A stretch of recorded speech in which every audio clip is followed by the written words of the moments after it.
The Portland Police Department is resurfacing a missing person case that's now 27 years old.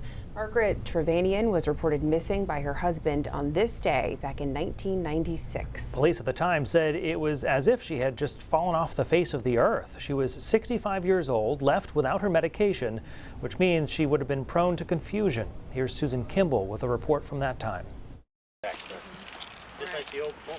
Margaret's husband, Archie Trevanian, says for the first 3 days Margaret was missing, he couldn't sleep.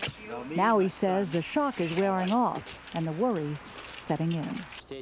I have a feeling somebody picked her up. Margaret Trevanian suffered with mental illness for years. She spent most of her time at home or visiting relatives who lived nearby. Okay, so about the only other place Margaret would ever go if she wasn't here is 2 doors up the street.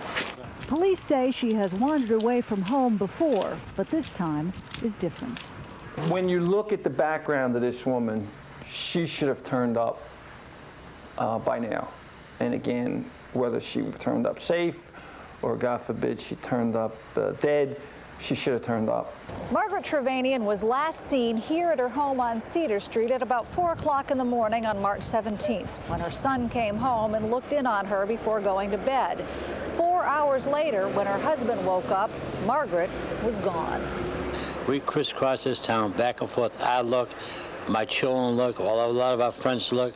But there was no sign of her. It's as if Margaret Trevanian disappeared into thin air. But of course, she didn't. She's somewhere, and that thought haunts the man she married 39 years ago. The only thing I pray for, if she's not alive, she didn't suffer too much. And that part digs into me. There's nothing much you can do. Just hope and pray. Susan Kimball reporting in 1996. If you know anything about this case, you're asked to reach out to the Portland Police Department. You can call them at the number on your screen, 207-874-8575. You can leave a message anonymously there if you'd like. You can also text the keyword PPDME and your message to tip 411.